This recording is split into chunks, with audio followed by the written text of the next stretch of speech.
Yes नमस्कार नमस्कार नमस्कार. दिस इज ब्योमकेश मेहर.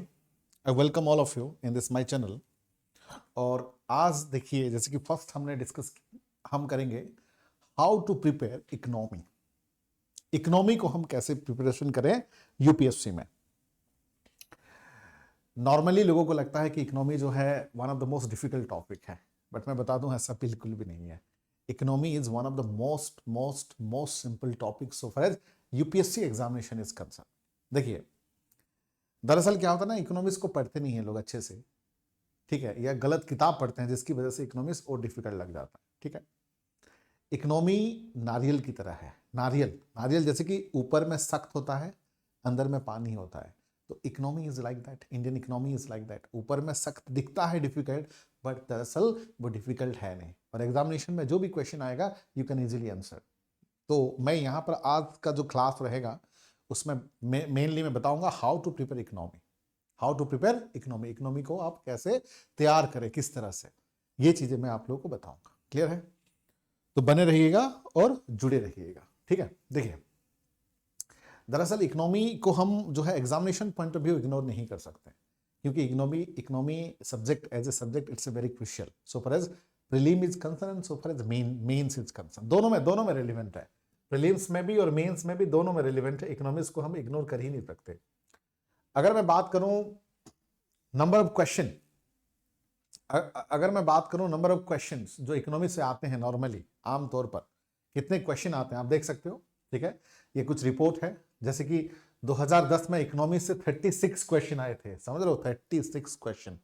2011 में 16 क्वेश्चन, 2012 में 19 क्वेश्चन, 2013 में 18 क्वेश्चन, 2014 में 22 क्वेश्चन, 15 में 15 क्वेश्चन, 16 में 29 क्वेश्चन, 17 में 27 क्वेश्चन, 18 में 22 क्वेश्चन और 19 में जो है 22 क्वेश्चन. मतलब एवरेज देखा जाए तो 22 क्वेश्चन 22 क्वेश्चन जो है इकोनॉमी से आता है प्रीलिम्स में.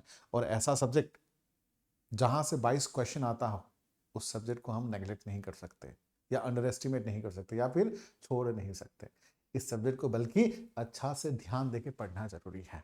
ठीक है, so this is the relevant of the economy. ठीक है, अगर मैं मेंस की बात करूं, देखो पेपर 2 और पेपर 3 में इकोनॉमी आता है. और ये 10 साल का है आप लोगों के सामने कि कहां से कितने क्वेश्चन आए हैं इकोनॉमी में. इकोनॉमी हमेशा mains prospective point of view हमेशा जो है इकोनॉमी जो है रेलिवेंट रहा है. ध्यान रखिएगा बच्चों, ये देख सकते हो आप लोग, जैसे कि मेंस में भी.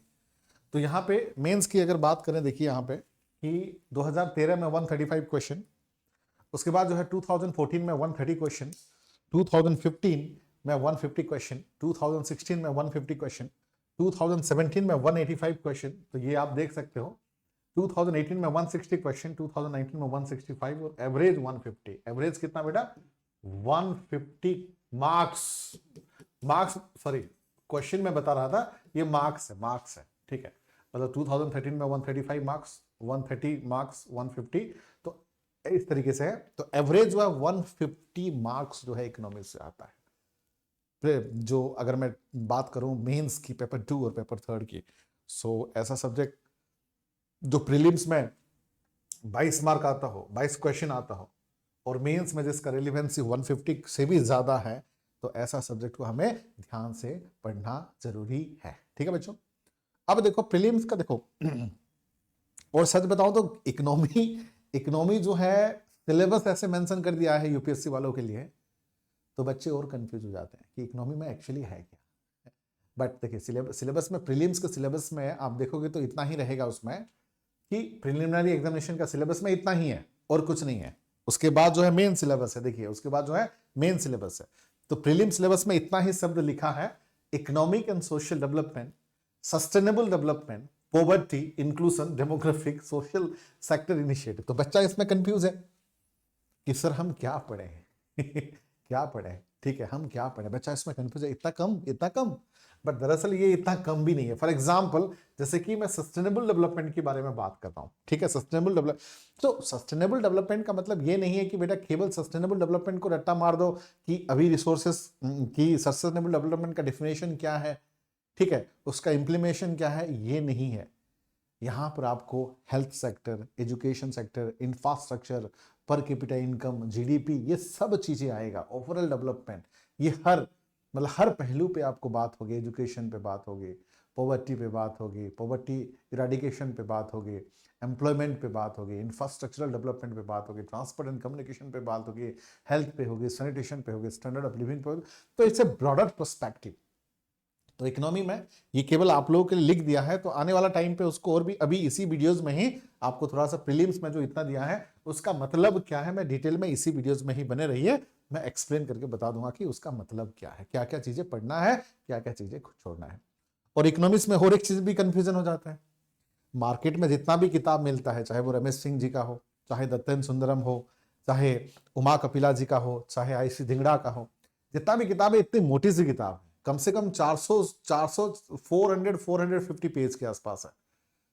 और इतने सारे सिलेबस हम ऑलरेडी यूपीएससी में पढ़ रहे हैं, history, polity, geography, economics, physics, chemistry, biology, current affairs, what not.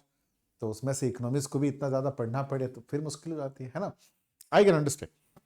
तो मेंस पर्सपेक्टिव, मेंस का जो सिलेबस खाली देख लीजिए, मैं एक एक करके डिस्कस करूंगा फ्यूचर में। मेंस एग्जामिनेशन में in Indian economy the issue related to the planning, mobilizations and resource growth, development and employment, inclusive growth and issues arising from it, government budgeting, budgeting मतलब अभी जैसे कि बजट हुआ था हाल ही में फरवरी 1 में, मैंने बजट का टॉपिक भी पढ़ाया आप लोगों को, वो चीजें देख लेना। Major cropping pattern, different type of irrigations, irrigation system storage, transport, marketing of agriculture, procedure issues related to constraint, e-technology in the aid of the farmer, issue related to the direct indirect subsidies, PDS, public distribution system, objective functioning limitations, rampage issues of the buffer stock and food security। एक बार मैं पढ़ देता हूं कि क्या क्या चीजें हैं। Technology mission, economic of animal rearing, food processing and related industries in India, scope and significance, location, उसके बाद जो है effect of liberalizations on the economy, challenges in the industrial policy, their effect on industrial growth and infrastructure। तो ये सब चीजें हैं, ठीक है। तो जो प्रीलिम्स में आप लोगों के लिए जो कंफ्यूजन था प्रीलिम्स में, कि प्रीलिम्स में क्या पढ़ना है क्या छोड़ना है, ये बहुत बड़ा चैलेंजिंग और बहुत बड़ा कंफ्यूजन था, उसको मैंने थोड़ा सा ब्रॉडली आप लोगों के सामने रख दिया दे रहा हूं, ताकि आप जो है इस चीज को ध्यान दें। देखिए एक चीज यहां पर है, यहां पर जो है 50 डेज का मैं चैलेंज कर रहा हूं, ध्यान रखिएगा बच्चों। यहाँ पर जो है 50 डेज का चैलेंज हो रहा है। 50 डेज, अभी एग्जामिनेशन करीब करीब आपके पास जो है कितना दिन है, 4 महीना है।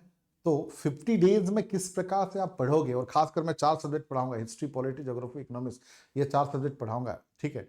और ये 4 सब्जेक्ट को कैसे कंप्लीट करोगे इजीली, और कौन कौन सा चीजें पढ़ना है, कौन कौन सा चीजें नहीं पढ़ना है, ये सब क्रूशियल है। तो ये चीजें मैं यहाँ पर आप लोगों को डिटेल में बताऊंगा, तो ध्यान रखिएगा। 50 डेज का चैलेंज है, मतलब यू कैन से आज से ही, और बने रहिए 50 दिन तक लगातार। 4 घंटा मुझे दीजिए, मैं क्लास के बाद में बताता हूँ कौन कौन सा सब्जेक्ट कब कब कौन कौन सा चैनल में होगा, नीचे लिंक में भी, डिस्क्रिप्शन लिंक में भी मैं दे दूंगा, आप लोग देख लीजिएगा। बट 50 डेज के अंदर हम लोग बहुत सारी चीजें जो है कवर कर देंगे। एनीवे, तो यहाँ पर देखिए सब्जेक्ट फॉर द प्रीलिम्स में देखो, पहला चीज क्या है, बेसिक की बात करते हैं, जिसमें माइक्रो इकोनॉमी है, मैक्रो इकोनॉमी है, डेफिनेशंस और ये सब डिटेल में। उसके बाद जो है sector, primary sector, secondary sector, tertiary sector, sector of the economy. पूरे एंटायर वर्ल्ड में इकोनॉमी को 3 सेक्टर में डिवाइड किया गया, प्राइमरी मतलब एग्रीकल्चर, सेकेंडरी मतलब इंडस्ट्रियल, और टर्शियरी मतलब सर्विस सेक्टर। उसके बाद जो है GDP, gross domestic product, GNP, gross national product, NDP, net domestic product, NNP, net national product, national income क्या है, तो ये सब चीजों के बारे में। Index, HDI, human development index. उसके बाद देखो मॉनिटरी पॉलिसी क्या है और फिस्कल पॉलिसीज क्या है। मॉनिटरी पॉलिसी में बैंक रेट आएगा, एसएलआर, सीआरआर, देखो SLR statutory liquidity ratio, cash reserve ratio, repo rate, reverse repo rate, bank rate, base rate, ये सब चीजें आएंगे। देन फिस्कल पॉलिसी में फिस्कल डेफिसिट, फिस्कल सरप्लस, ये सब चीजें जो है सब आएंगे, मैं डिटेल में बताऊंगा आप लोगों को क्लास में। उसके बाद जो है inflation, measure of inflation, then उसके बाद जो है डिफ्लेशन, ये सब चीजें बताया जाएगा। उसके बाद जो है tax structure in India, direct tax और इनडायरेक्ट टैक्स, जीएसटी काउंसिल, ये सब डिटेल में बात करेंगे, ठीक है। उसके साथ साथ जो है बैंकिंग सिस्टम, आरबीआई क्या है, आरबीआई का फंक्शन क्या है, मॉनिटरी पॉलिसी ऑफ आरबीआई क्या है, कमर्शियल बैंक क्या है, इंडियन एंड कैपिटल एक्विटेंसी नॉर्म्स क्या है, public sector, private sector, foreign sector banks क्या है, उनके काम क्या है, रिस्पॉन्सिबिलिटी क्या है ना। उसके बाद जो है money and capital market, call market, government security, treasury bill, ये सब चीजों पे डिस्कशन होगा। उसके बाद जो है external sector and institution, external sector and the institutions में आपके जो होंगे एफडीआई, ठीक है, foreign direct investment, balance of payment, trade policy, exchange rate, globalisation, WTO, world trade organisation, world bank, IMF, ये सब के बारे में बताऊंगा। उसके बाद जो है करंट अफेयर्स में देखो इकोनॉमिक सर्वे, बजट, ठीक है, बजट तो हाल ही में मैंने पढ़ाया है, ठीक है, परसों पढ़ाया है बजट, 1 फरवरी को ही पढ़ाया था, उसको देख लेना, अवेलेबल है वीडियोस में, ठीक है।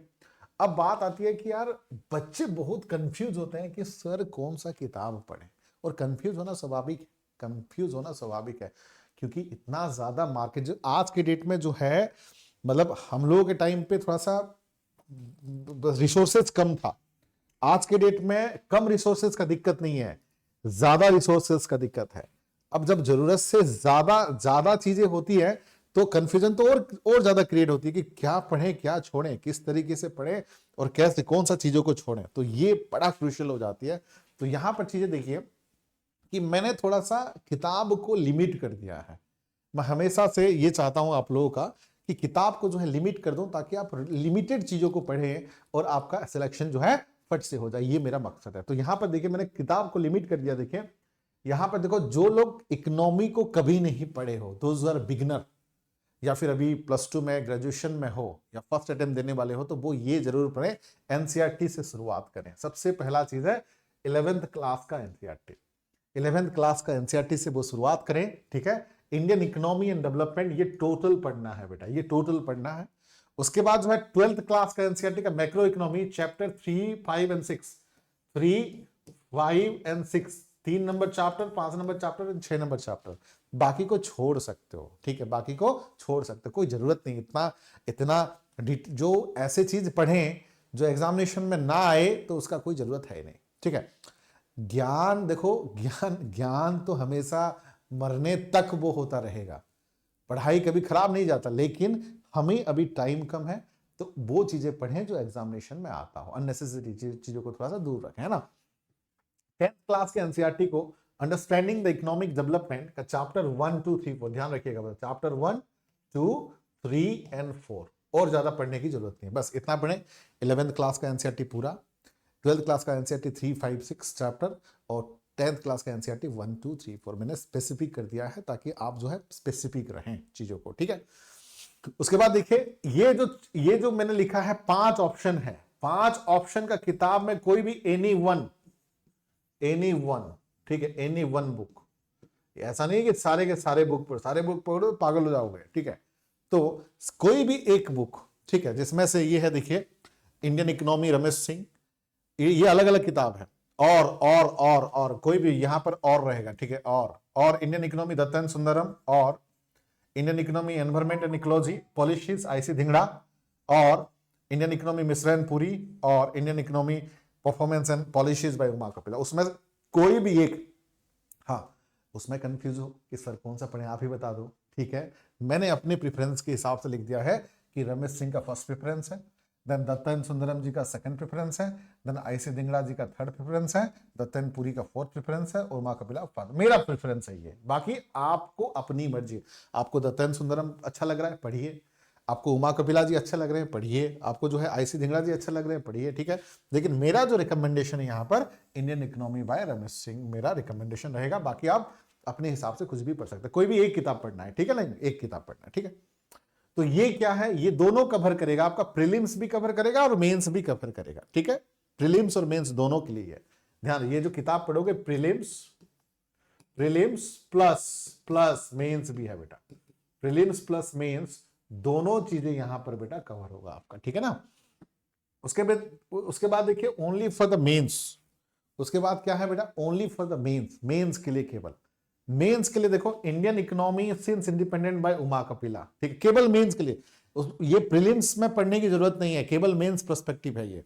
उसके बाद देखो understanding the problem of Indian economy bye Uma Kapila, ये दोनों में से यहां पर भी और मैं लिख देता हूं, और दोनों में से कोई एक, यहां पर भी मैंने प्रेफरेंस जो है उसको फर्स्ट प्रेफरेंस दिया है, उसको जो है सेकंड प्रेफरेंस दिया है, तो ये किताब ले सकते हो। तो अगर मेरे बात मानो तो ये किताब और ये किताब ले सकते हो, और उसके साथ ये तीनों एनसीईआरटी ले सकते हो, बस इतना पढ़ोगे काफी है, और ज्यादा पढ़ोगे दैट इज योर रिस्क।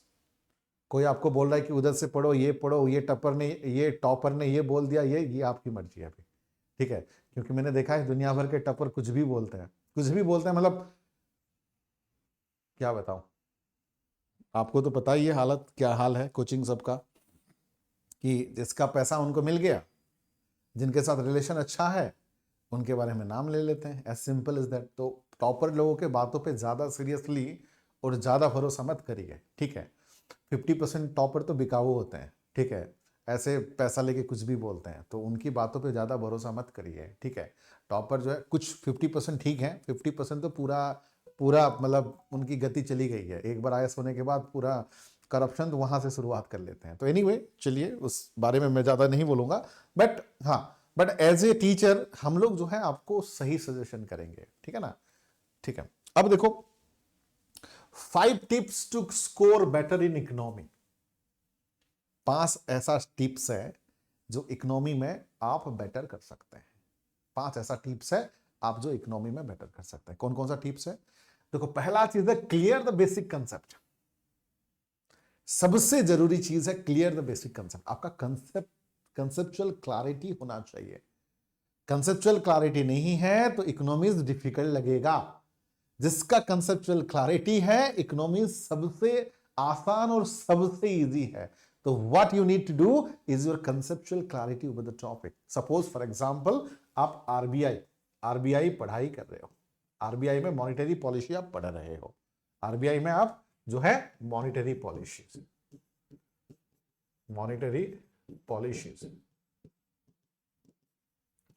आप पढ़ रहे हो, ठीक है। मॉनेटरी पॉलिसी में बैंक रेट क्या है, बेस रेट क्या है, रेपो रेट क्या है, रिवर्स रेपो रेट क्या है, कैश रिजर्व रेशियो क्या है, एसएलआर क्या है, स्टैट्यूटरी लिक्विडिटी रेशियो क्या है, ये सब जब आपको नहीं पता चलेगा, कंसेप्ट क्लियर नहीं है, तो प्रेजेंटली जो चीजें चल रही हैं मॉनेटरी पॉलिसी, उसको कैसे समझोगे? तो in order to know the present situation, first you need to clear the basic concept about the subject, then you can understand the subject. got the point? So हमेशा जो है बेसिक पहले जो है क्लियर बेसिक पे जाइए, basic understanding करिए। जैसे कि बच्चा जो है 2000 प्रिपेयरिंग पर 2026 27 28 वो अभी करंट अफेयर्स पढ़ते हैं। अरे भाई अभी करंट अफेयर्स उनको पढ़ने की क्या जरूरत है? आप जिस साल एग्जाम दोगे उस साल का करंट अफेयर्स पढ़ो। अभी का करंट अफेयर्स आपको 2025 में, 26 में, 27 में, 28 में नहीं काम करेगा बेटा। तो इसलिए पहले ट्रेडिशन पढ़ो। ट्रेडिशनल टॉपिक में क्या है? हिस्ट्री है, पॉलिटी है, ज्योग्राफी है, इकोनॉमी है, उसको पहले पढ़ो मेरी जान, उसको पहले पढ़ो, उसके बाद करंट अफेयर्स को बाद में पढ़ो, ठीक है, समझे? चलिए देन सेकंड क्या है, देखो और बहुत बड़ा मिस्टेक करते हैं बच्चे, ठीक है, कि solve the previous year question. जो प्रीवियस ईयर क्वेश्चन है उसको सॉल्व करिए। ये केवल जो है आपके इकोनॉमिक्स में नहीं है, हर एक चीज में ये चीजें लागू होती है, चाहे हिस्ट्री में हो, चाहे पॉलिटी में हो, चाहे ज्योग्राफी में, इकोनॉमी में। उसमें क्या होता है ना, आप प्रीवियस ईयर के क्वेश्चन सॉल्व करोगे तो आपको पता चलता है कि यूपीएससी कहां से किस प्रकार का लेवल का क्वेश्चन पुट अप कर रहा है, किस प्रकार से क्वेश्चन पुट अप कर रहा है, और ये सबके लिए जरूरी है, ध्यान रखिएगा। और प्रीवियस ईयर कम से कम जो है 20 ईयर्स का, मैं तो बोलता हूं 20 ईयर्स का कोशिश करिए, 20 ईयर्स का जरूर कोशिश। देखिए जैसे मेरा एक किताब भी है प्रीवियस से रिलेटेड, ये यूपीएससी से रिलेटेड मेरा किताब भी है, आप देख सकते हो यहाँ पर, ठीक है, किताब भी है, ठीक है। और ये आपको ये किताब जो है, इस किताब में देखिए, इस किताब में जो है मैंने जो है इस किताब में मैंने क्या क्या, पेपर 1 भी है, पेपर 2 भी है, 28 साल का 27 साल का क्वेश्चन पेपर है, उसके बाद उसका आंसर भी है। और मैंने खासियत क्या है, उसको मैंने सेग्रीगेट कर दिया डिपार्टमेंट के हिसाब से कि पेपर 1, पेपर 2, सी सेट भी है, अलग भी है। और जैसे कि topic wise, history, polity, geography, economics, topic wise मैंने अलग अलग कर दिया ताकि एग्जामिनेशन पॉइंट ऑफ व्यू आपको जो है रेलिवेंट हो और अच्छा लगे, ठीक है ना बच्चा? ठीक है, चलिए देन उसके बाद क्या है, read synopsis of economic survey. क्या है? Read synopsis of economic survey, budget and current affairs, ठीक है। Read synopsis of economic survey, read synopsis economic survey का सिनॉप्सिस मतलब समरी, ठीक है, बजट का समरी, करंट अफेयर्स, बजट तो मैंने अभी किया था, आप देख लेना वीडियो, करंट अफेयर्स, ठीक है।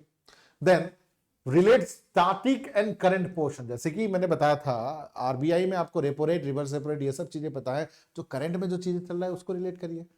तो हमेशा ट्रेडिशनल और करंट को रिलेट करते चलिए। और सबसे मेन चीज है आपका रिविजन, जितना ज्यादा रिवीजन करोगे उतना ज्यादा याद रहेगा। बहुत सारे बच्चे जो है कंफ्यूज होते हैं, बच्चे बोलते हैं कि सर हमें चीजें जो है याद नहीं रहता। याद नहीं रहने का रीजन क्या है? आप रिवीजन नहीं करते हो।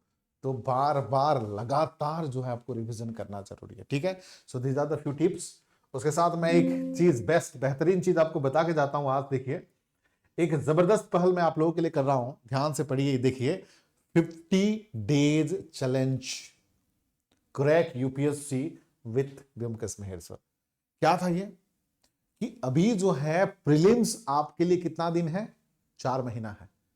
तो ये 50 दिन में 4 सब्जेक्ट, जो हिस्ट्री का, जो प्रीलिम्स और मेंस का सबसे कोर सब्जेक्ट है यूपीएससी का, हिस्ट्री, पॉलिटी, ज्योग्राफी और इकोनॉमिक्स, ये 4 सब्जेक्ट को हम पूरा बेहतर तरीके से पढ़ेंगे, छोड़ेंगे नहीं एक भी चीजों को, ठीक है। 50 डेज चैलेंज मैं आप लोगों को दे रहा हूं, मेरे साथ पढ़िए, मैं पढ़ाऊंगा आप लोगों को, आप रहिए, ठीक है। तो उससे क्या करेंगे 50 डेज चैलेंज में? देखिए क्या क्या पढ़ेंगे हम लोग। देखिए, जिसमें टोटल ज्योग्राफी की बात करेंगे, ठीक है।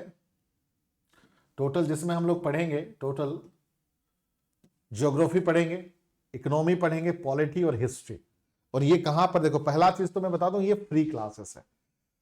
ये जो मैं बात कर रहा हूं कंप्लीटली फ्री क्लासेस है। आप सब लोगों के लिए फ्रीली कहां पर अवेलेबल होगा? यूट्यूब पर अवेलेबल होगा। यूट्यूब पर अवेलेबल होगा। मेरा चैनल है, अभी मैं चैनल का लिंक भी यहां पर शेयर कर दूंगा, बता दूंगा, हालांकि डिस्क्रिप्शन बॉक्स में भी है, ठीक है। और ये देखिए कब कब होगा। देखो, 2 चैनल है, एक है एग्जाम कैंपस, एक है ब्योमकेश मेहर हेल्पिंग हैंड। एक है एग्जाम कैंपस, एक है ब्योमकेश मेहर हेल्पिंग हैंड, ठीक है। किसी भी प्रकार का दिक्कत है, यहां पर टेलीग्राम ग्रुप में ज्वाइन कर सकते हो, इंस्टा में फॉलो कर सकते हो, इस नंबर पे कांटेक्ट कर सकते हो, किसी भी प्रकार का दिक्कत है, ठीक है। अगर एडमिशन लेना हो तो भी कर सकते हो। तो यहां पर देखो, अब की बार यूपीएससी पर वन स्टॉप सॉल्यूशन, देखो यहां पर जो टाइमिंग है 10 बजे, 11 बजे और शाम को 8 बजे और 9 बजे। मतलब आपको पर डे कितना देना है? 4 आवर्स देना है। कितना दिन तक? 50 डेज का चैलेंज है। 50 डेज का चैलेंज है, ठीक है। तो अगर आप लोग 50 दिन 4 घंटा दे सकते हो तो आपका सिलेक्शन का जिम्मेदारी मेरा है। If will give me 4 hour for 50 days, I will give the selection. Repeating the statement, if will give me 4 hours 50 days, I will give the selection. अगर इतना भी नहीं मेहनत कर सकते फिर तो कहीं भी चाहिए, आप अपनी मर्जी से करिए जो करना है। लेकिन if you are serious about the preparation, I will take the responsibility and I will make it clear, ठीक है। और ये मैं क्यों कर रहा हूं? क्योंकि मैंने नया यूट्यूब चैनल शुरुआत किया है, तो मैं चाहता हूं कि इस बार जो है आप लोगों को थोड़ा सा कुछ मतलब इन टर्म्स ऑफ, कह सकते हो कि मेरे तरफ से गिफ्ट है, सेवा है, या फिर मेरे तरफ से आप लोग इतना कुछ मुझे दिए हैं, मैं अपने तरफ से दे रहा हूं, जो भी मान लीजिए, गुरु दक्षिणा मान लीजिए, ठीक है। चलिए, तो उसमें हम लोग डिस्कस करेंगे। देखिए, ancient, medieval, modern art and culture, world history, total history, total polity भी डिस्कस करेंगे। Polity, governance, constitution, social justice, international relation, सब कुछ डिस्कस करेंगे। देखो, ये यूट्यूब चैनल की जो बात कर रहा था, ये 4 यूट्यूब चैनल है, ठीक है। एक है ब्योमकेश मेहर हेल्पिंग हैंड, एक है एग्जाम कैंपस, एक है जीके शॉर्ट्स और एक है ग्लोबल टीवी। मैं दिखा देता हूं कैसे आप किस तरीके से उसको खोलोगे। देखो, सिंपल है, सिंपल। आप क्या करना, आप करना ये है, सिंपल जाइए अपना YouTube चैनल खोलिए, ठीक है। जैसे कि YouTube चैनल हो गया, कोई भी YouTube चैनल अपना अपना मतलब यहाँ के YouTube चैनल पे होम पेज पे जाइए। ये जो होम पेज है ना, होम पेज पे क्लिक करिए।